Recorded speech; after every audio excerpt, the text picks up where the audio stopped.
If you're a podcast host, listen up, this one's for you. My name is Allie Jackson. I'm the host of Finding Mr. Height, a dating and relationship podcast that I've been doing for 4 years now, sharing my positive and practical approach to dating that's built on my own life experience. And I wanted to share another experience that I've had, my secret behind monetizing my show. It's called Red Circle, and I was just telling my colleague about how much I love their platform. With Red Circle, not only am I getting a seamless hosting experience, but I also love the support I receive in ad sales. It's not just typical ad sales either. It's targeted opportunities based on my show and my life. And the platform is super simple. You just set your preferences and Red Circle matches you with sponsors that align with your show. You can vet every opportunity and their platform gives you great analytics. More recently too, my Red Circle team has brought me opportunities outside of my podcast on social media to really augment the podcast partnerships, bring them full circle. I just can't recommend them enough. If you want to give it a try, go to redcircle.com to get your free trial. That's redcircle.com for a free trial.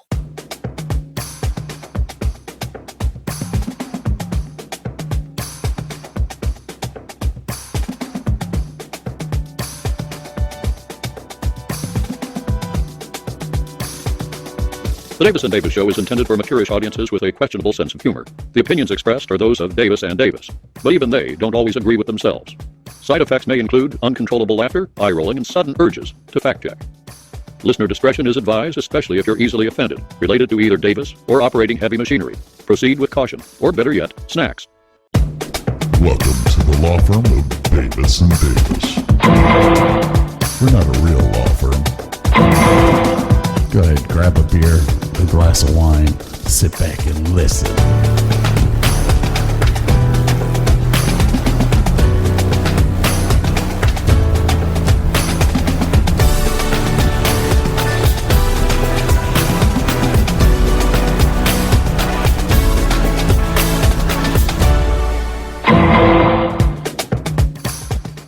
Welcome to the Davis and Davis Show, davisanddavisshow.com, and the davisanddavisshow.com for all your merchandising needs.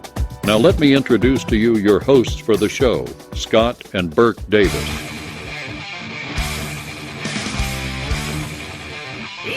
Hold on to your nutsacks, people. It's the all-new Davis and Davis Show. drop whatever the hell you're doing and grab your friends, grab your family, hell, grab your pets, and sit them the hell down to listen to the most adrenaline-filled, kick-ass podcast in the world. Bust open that liquor cabinet, grab the most expensive shit you have, pour it in a pint glass, and chug that shit down. The new Davis and Davis Show is about to melt your face off.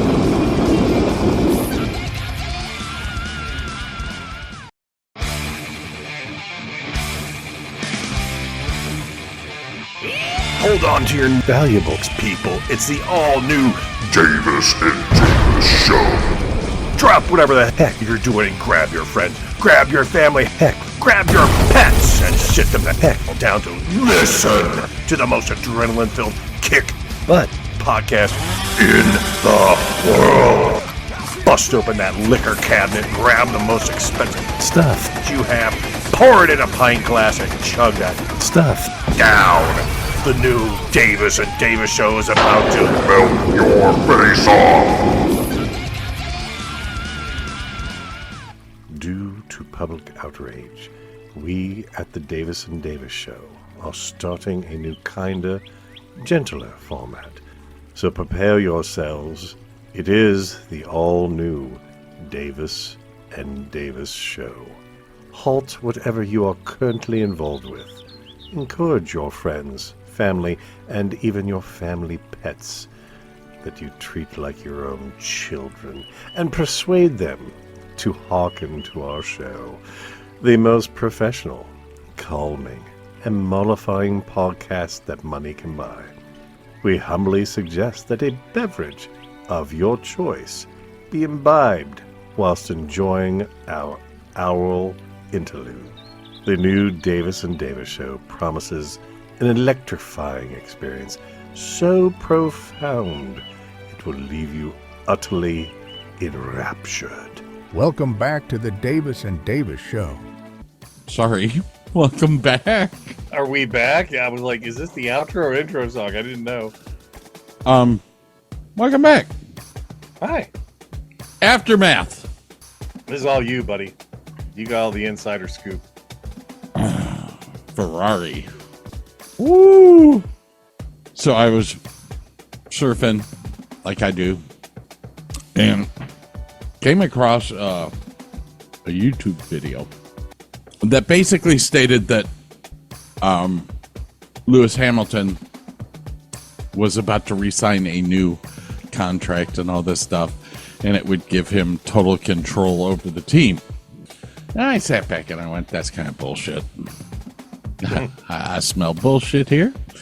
And lo and behold, about 2 minutes after seeing that, a bullshit, a bullshit, a bullshit, a bullshit. the Ferrari bombshell drops. Really? The owner of Ferrari basically stated that it's not the car, it's not the engineers, it's the fucking drivers that are costing them the game. Right. Yeah, that's absolutely the reason. Yeah, but for Ferrari to open up and chastise its two drivers. Now, Lewis Hamilton put out a press release afterwards, basically saying that this year's been hell. I'm sure. And that it's not just been the car. He's been fighting with the FIA. He's been fighting. Okay. Been rough. So, at this point in time, with Ferrari and Lewis Hamilton basically bouncing press releases off of each other, it kind of creates that tension that you don't want in a team. And I can almost guarantee that Lewis Hamilton has a dropout clause in his contract. Because of he's a 7-time champion. Yeah. The guy knows how to drive. Max Verstappen has a dropout clause in his contract. Really? Well, explain that to me because I don't know what that is.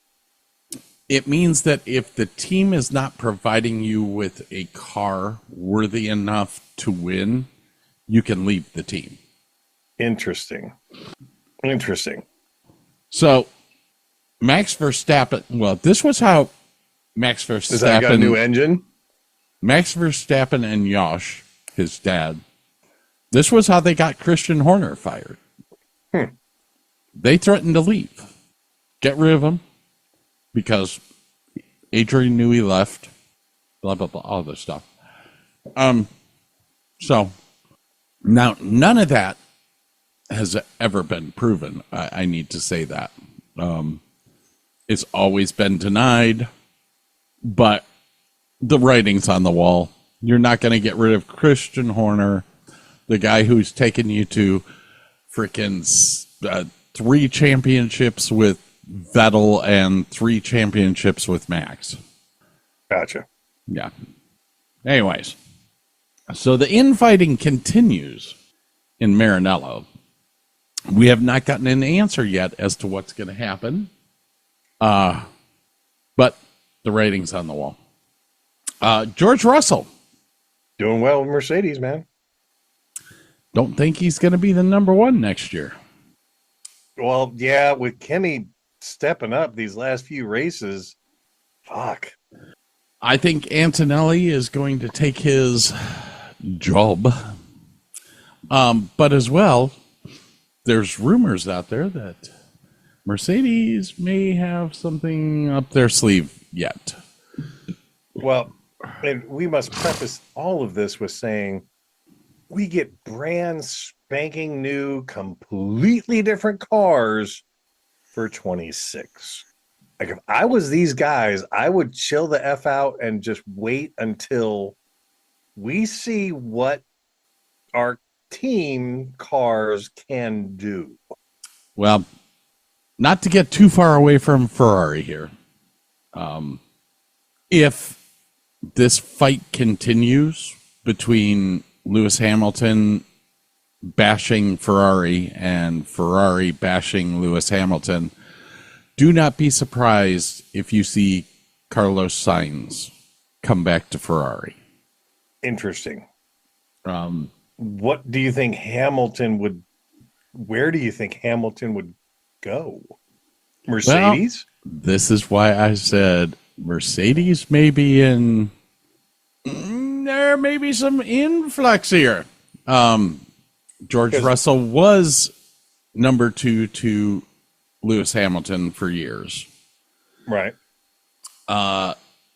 If he takes his dump clause and jumps out of Ferrari, Mercedes, Toto Wolff would take him back in a heartbeat.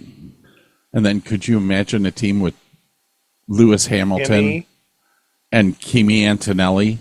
Kimi and Hamilton? Oh, that would be so much fun. Because Mercedes is one of the teams, like McLaren, where they look at their drivers and say, go out there, race.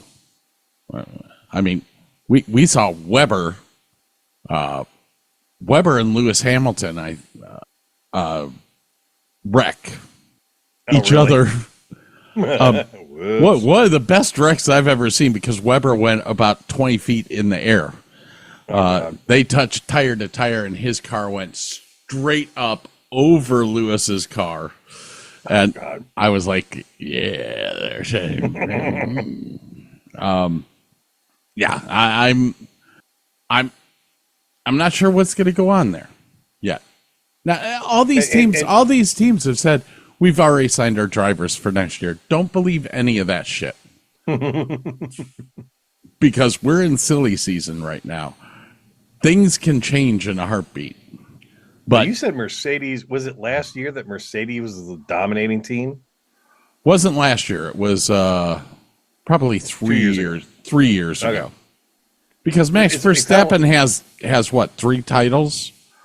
So it was the year before Max Verstappen started taking over was their last year of dominance. It was just their cars were it's kind of like McLaren now. Their cars were dominating there for a long time. But Red Bull's stepping up. Holy cow. Well, the racing bulls are stepping up. It's weird, man. Red Bull was the piece de resistance that knocked Mercedes off of their perch. So, oh, wow, okay. You know, it's and Mercedes was the piece de resistance that knocked Ferrari off of their perch. It happens over and over again. That engine that Mercedes came out with the internal turbo unit, was in fucking incredible. The first year they came out with that car would go a second faster on a straightaway. You just sat there and watched it go, bye-bye. And Mercedes had a lot of very interesting things. They had the automatic toe adjuster. And really? But they had it built into the steering wheel. And nobody noticed it until like... Was that the extra back button? Mm-mm. No? No. They would pull the steering wheel back and it would tow the tires in. Oh, that's right. I did see a video about that. And then they'd push the steering wheel forward and it would tow the tires out, which it was found to be totally legal because there was nothing written about in the rule book about that, but they wrote something about it the next year. FIA can't have people having fun. Fuck that. But I mean, Mercedes has been very inventive with the things that they do. What was it? Not Haas. It was. It may have been Mercedes again, where they had the hole inside the cockpit, off to the left, and the driver would take his hand off the wheel and cover the hole, and that would stop the airflow through the cabin, through certain ducts.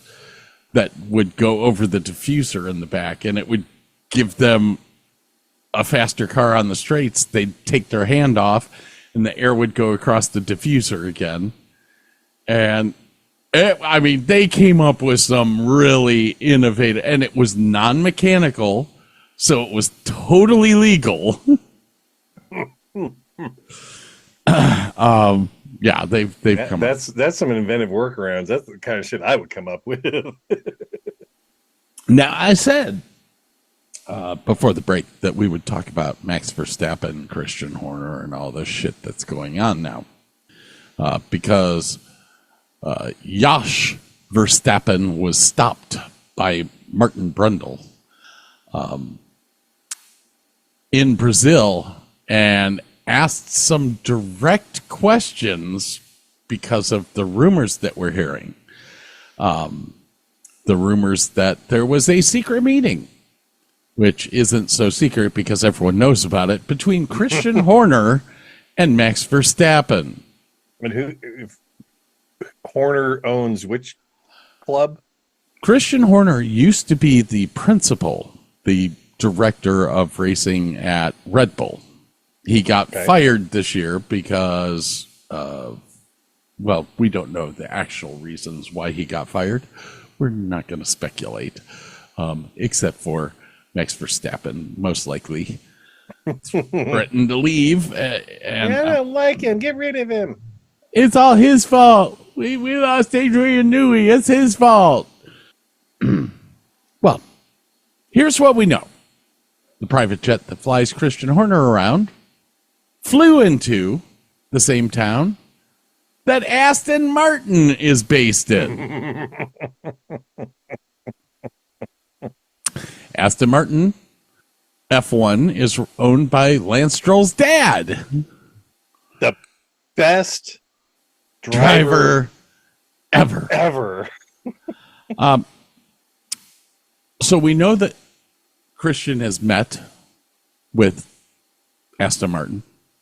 Aston Martin's aerodynamicist is Adrian Newey, the best aerodynamicist in the 2000s in Formula One. Okay.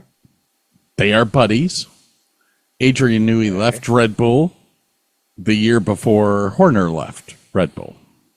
Okay. All this adding up yet? It's starting to form a pattern. So, we have Horner meeting with Aston Martin. We don't know if a deal's been struck. He could strike a deal. He's out of his Red Bull contract now. Okay. He has money. He has accumulated mass amounts of money. Enough to buy Aston Martin Formula One. Max's dad. Christian Horner. Or Max. No. Christian Horner. Horner. Okay, sorry. Okay, so you have Horner. King B of Red Bull. Used to be. Got fired this year. Got it. Okay. Has gone around, collected a bunch of money. Okay. Has a meeting with Aston Martin and Lance Stroll's dad. Don't know what was said in that meeting. Don't know what's happened. He then has a meeting with Max Verstappen in Brazil. Interesting. Josh Verstappen, Max Verstappen's dad, gets stopped by Martin Brundle on pit lane before the race and asked flat out, what's going on? And the look of, I can't say anything on Josh's face was fucking brilliant. I mean, it was deer in headlights. So what's going on with Max? Meanwhile, we know that Christian Horner and Max met and had a meeting because Max admitted to it. Well, here's my biggest thing, though. Like, we know Stroll's the worst driver, and you can't get rid of him. This is where my mind works at like 900 miles an hour, and it really shouldn't, because I'm starting to believe that this is all Adrian Newey. Adrian Newey was brought to Aston Martin to bring Aston Martin up. This year, he is now looking at the team to see the things that we need to change to make the team better. My unconscious mind is sitting here going, Lance Stroll's dad is now in a position where his aerodynamicist, who makes more money than anyone else there, is saying, you've got to get rid of your kid. Oh, god damn, that's cold. Which is why Christian Horner now comes into play, because if Lance Stroll's dad gives up majority ownership to Christian Horner and Christian Horner becomes the principal, he has no say in where Lance goes. Oh, God. Could you imagine if they had a great car? You could get rid of both Stroll and Hulkenberg and get fucking Antonelli. Well, it's not Hulkenberg. It's Alonso. Alonso and Stroll are Aston Martin. My bad. My bad. Now, hey, Alonso's good. Well, could you imagine a team with 3-time champion Fernando Alonso and 3-time champion Max Verstappen? That'd be great. On the same team? I tell you what I'd kill to see is a great car with Kimi Antonelli and Verstappen. I'd love to see that. I don't think that's going to happen. It can't happen, but oh my God, that'd be so much fun. I mean, I hate to say it. Mercedes, with the way that Antonelli has raced this year, Mercedes is not going to let that boy go. No. He's better than Russell. And they know it. Yeah. I know Russell has more points. I get that. But Kimi is just, he's getting so good. Dude. He's getting so good so quick. Beginning of the season. Okay. Russell can have more points than him. All he wants. He earned those in the beginning of the season. Antonelli has been outdoing him almost every race. Yeah, absolutely. And Antonelli has been a team player. Anytime it comes down from pit wall for him to let Russell pass him, he does it. No questions asked. He just pulls over, boom, go. Yeah. So I'm going to make a prediction right here, right now. 2026, do not be surprised if you see Max Verstappen and Fernando Alonso at Aston Martin. Okay. Don't be surprised if you see Bortoleto and Colapinto in Red Bull. Really? Oh. And don't be surprised if you see Lewis Hamilton and Kimi Antonelli at Mercedes. Wow. Fucking Hamilton and Antonelli together? Oh, that'd be exciting. And also don't be surprised if you see Carlos Sainz back in a Ferrari. Sainz, man, if he had a good car, he'd be really good too, man. Sainz's biggest problem when he was at Ferrari is that he was always number 2. Yeah. And I think he's a good enough racer. Anyways, that's my predictions for 2026. But you got to admit, this last race, Racing Bulls were shown up to drive. Yeah. With Lawson and Hadger. Like, Hadger's getting really good too, man. It's like Hadger's getting good. Berman's getting good. Yeah. Their problems is that they're locked into younger rookie contracts where they don't have the ability to go, okay, I'm fucking out of here. So you're not going to see them move until they've been wheeled and dealed. Gotcha. Berman, I could definitely see moving up in the series. But he's kind of locked into where he's at right now. He's a part of the Ferrari up and coming drivers program. So he at this point in time, can't leave anything that doesn't run a Ferrari engine. So these are the subtleties I do not know about. So glad you're here. well, you have the young drivers programs, and almost every engine manufacturer has one. Red Bull's got a young drivers program.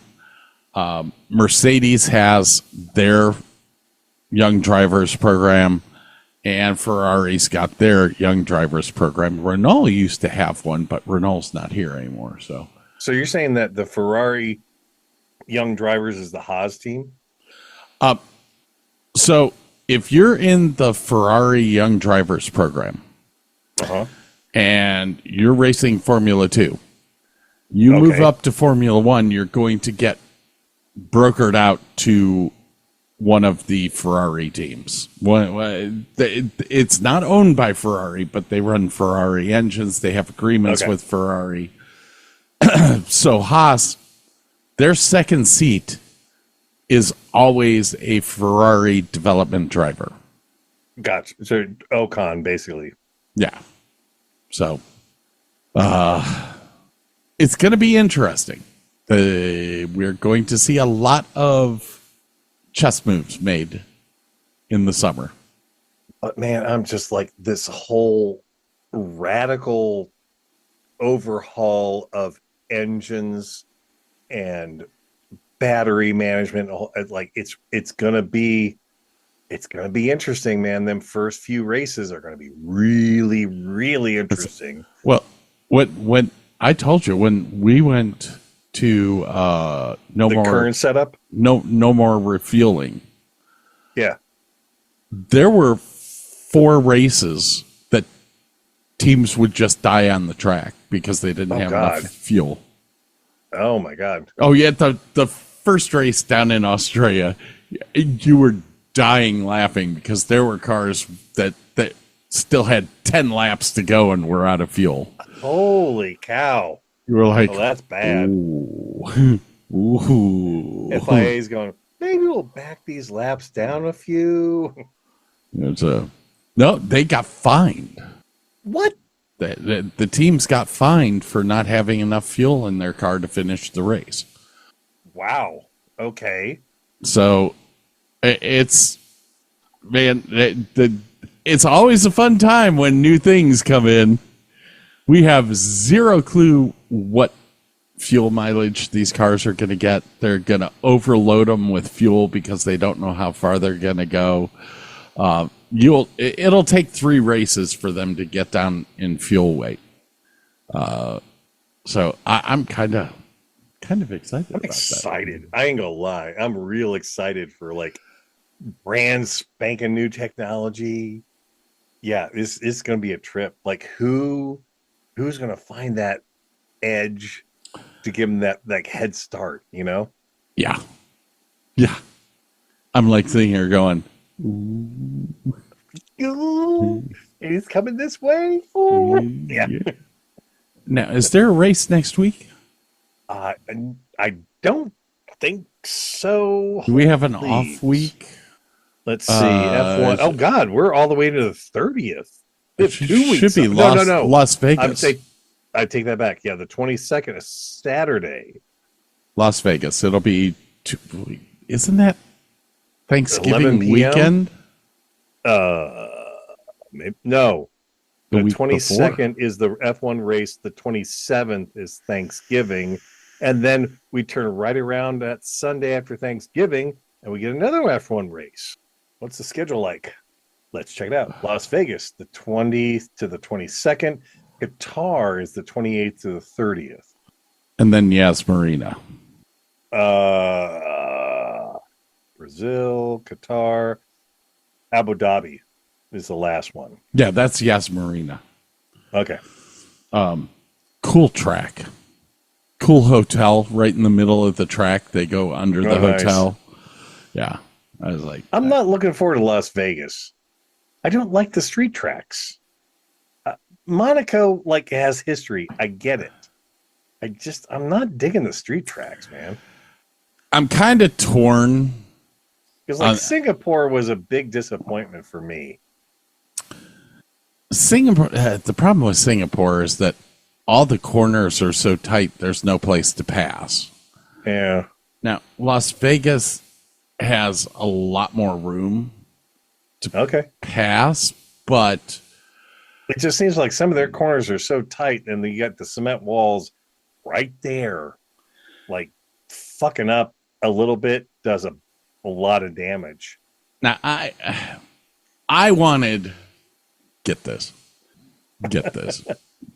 There's a concrete barrier that runs right down the middle of Las Vegas Boulevard, is it? Maybe it's Paradise. I can't remember the name of the street, but it's the road that all of the hotels are on. Okay. And I wanted them to run the race down those two roads as the DRS zone, but give the drivers the opportunity to go to the left-hand lane or the right-hand lane with that concrete down the center because of the fact that now reduces the drag on the car from the car ahead.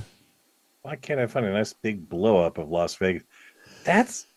You've got you got 3 pretty long straightaways and not a lot of corners in this course. Yeah. There's a lot of places that you can pass on this. 3 DRS zones. So yeah, you can do some damage here, but like I said, going down Las Vegas Boulevard to where you can pull your car, even though it's further to pull into the left lane, the left side of that barrier, you have no car ahead of you. So you're not dealing with the dirty air from the car ahead of you. Okay. Fuck yeah, I would love to see that. Oh, we're another anti-clockwise track. What the hell? It happens. Severe. Oh, how bad is turn 1? It's pretty nasty. Yeah, it's pretty fucking nasty. It's pretty bad. I mean, granted, you got a nice long straightaway. Turn 5 is a right-hander, but fucking turn 1's like a U-turn. Oh my god. Yeah. Oh dear lord. And then is that the half round around the turn sphere? 3 is like a nice sweeping round. Okay, that's the one that's around the sphere. So okay. So yeah, it's very pretty. I mean, it's gorgeous to look at the lights and stuff of New York City while they're racing. You get some decent for a road course or for a street course. A street course, you get a decent amount of racing out of it. Okay. It's not Monaco. It's not going to be the same starting grid. Yeah, the results grid is not going to look exactly like the starting grid. Alrighty then. And I love Monaco. It's a great track. They just need to put small cars. Yeah, it's so tight. I literally said this on Cleveland Sports Fan probably 8 years ago, that I believe F1 should mandate a special car that is made for Monaco alone. Go-karts. Shorter car, thinner car, no bullshit, no DRS, no nothing, just a smaller version of the car that they're running right now. Yeah. And when I say smaller, it can't be 6 millimeters smaller. Yeah.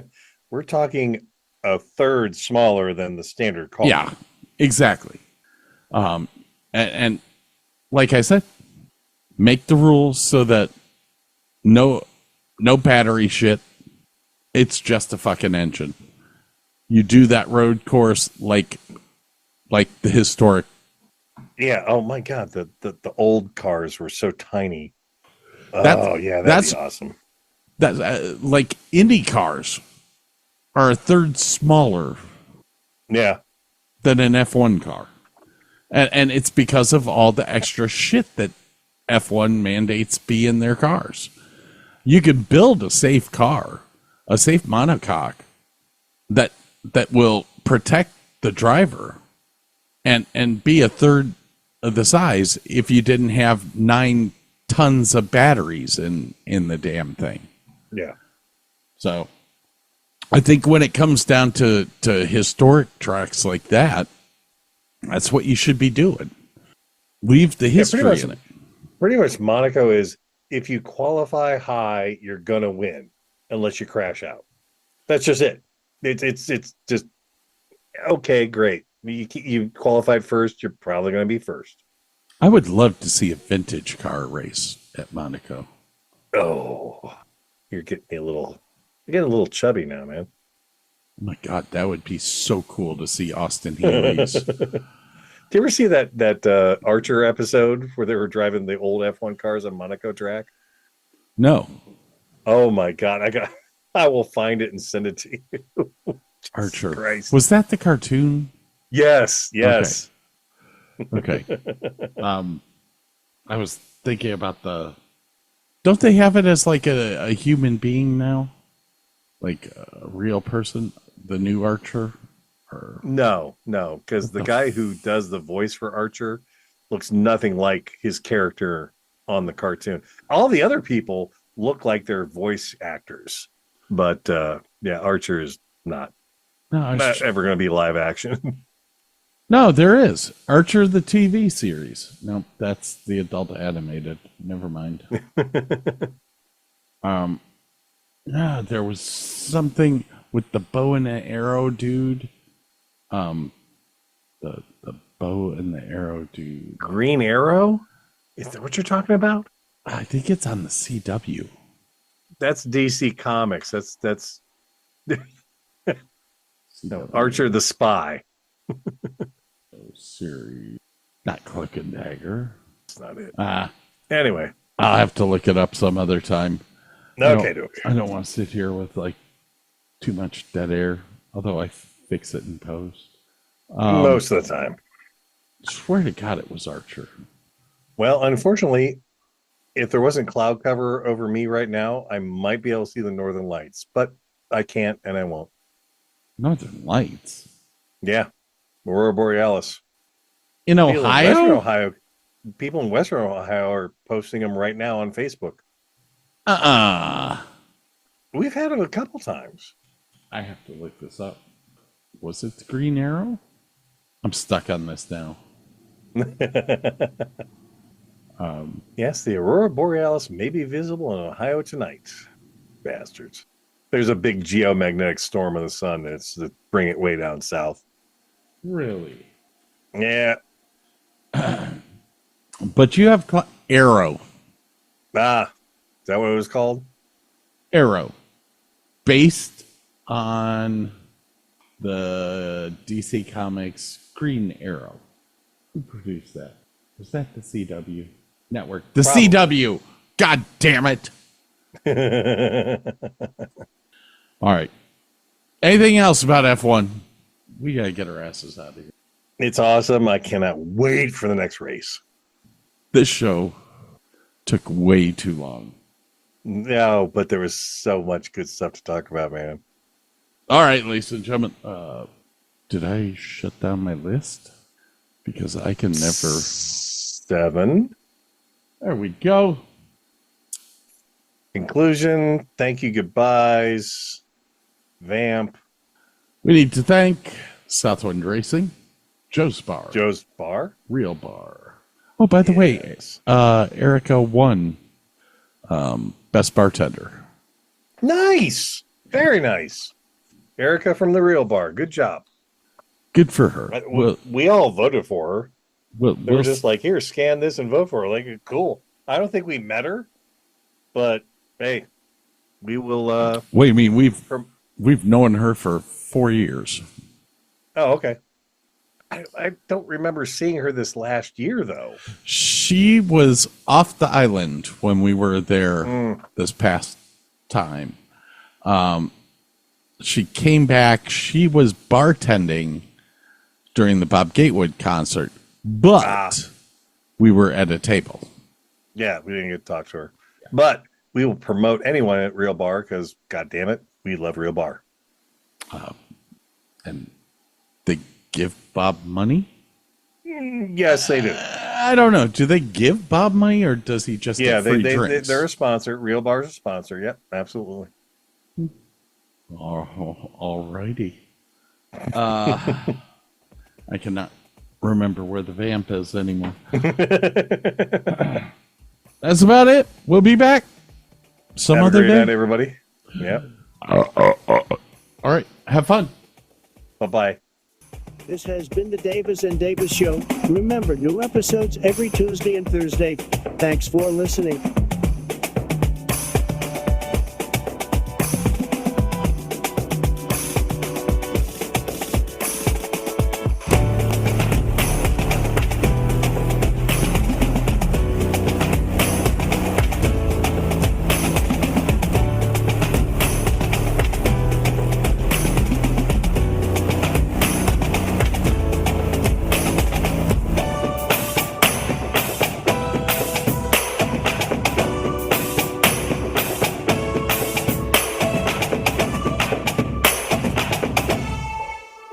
Golf clap? Golf clap.